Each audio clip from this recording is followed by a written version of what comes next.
at our competences,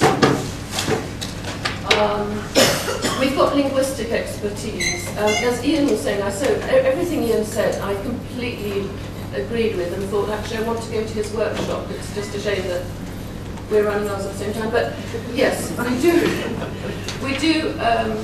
you do have to understand the process of language learning, and certainly if you've ever struggled, even if you haven't mastered a language, if you've actually struggled with another language, that really does help in us to help other people who are trying to learn English.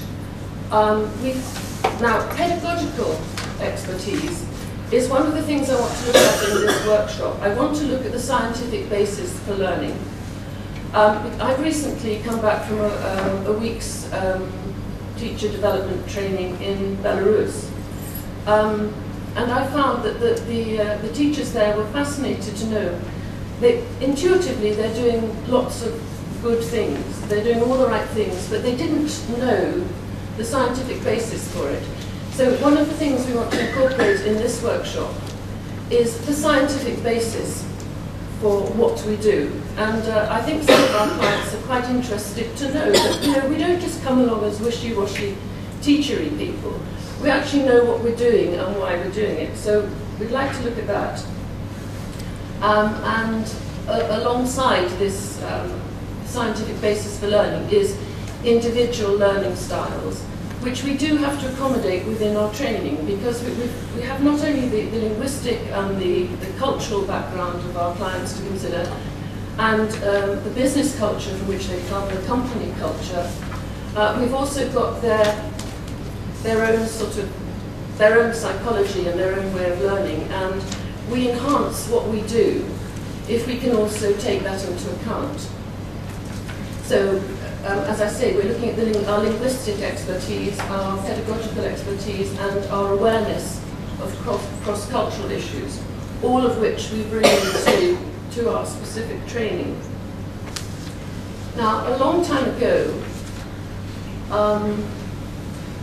I came across the notion task-based learning. I've been teaching for 40 years now, and I really feel old when an innovation, people come up with an innovation, and I think that's the third time round now I've seen this innovation, But I found that everything has got some value. For instance, drilling and rote learning. It's kind of a dirty word, but I found when I was working in Yemen, in a fundamentalist Islamic sort of background, where the only education many of my students had was learning the Quran by rote. Then, rote learning was where I had to start from where they were. So I wanted a vehicle which would enable me to incorporate all my experience of teaching. So whether it going from grammar translation to lexical approach to multiple intelligence, to all of that. And task-based learning was a way of incorporating all these things. So I can't even remember what Duncan's very kindly doing. No, fine, doing it. I can't even remember what was it.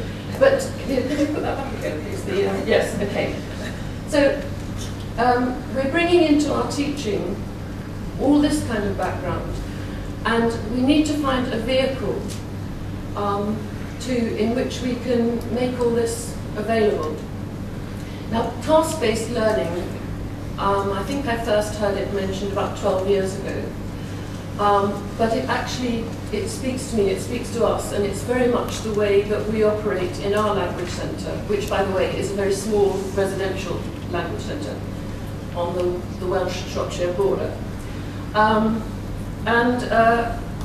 What I want what we want to develop in this workshop is what is task-based learning. It's different from conventional teaching in that many of us were trained in PPP. You present, you practice, you produce. And task-based learning, first of all, you produce, and then we analyse what has been produced. We look at the gaps, the vocabulary gaps, or the mistakes which will lead to communicative confusion, And then we reformulate feedback, then we practice, then we represent. So we want to show how this cycle works. And the main problem that we get with task-based learning is we end up with lots of sort of feedback. And the question is how to handle this feedback, because we don't want to give our clients a whole list of, you said this wrong, and the word you needed here was this, and your body language was inappropriate, and blah, blah, blah. We need to have a sort of, some kind of hooks to hang this information on. So one of the things, another thing we would like to do in this workshop is to show you some of the little things that make the big difference. So I've completely lost my thread here. If Duncan would like to take me through this presentation, I remember what I was intending to say in the first place. So yes, our roles as teachers. So we need to know how to, we know how to manage learning.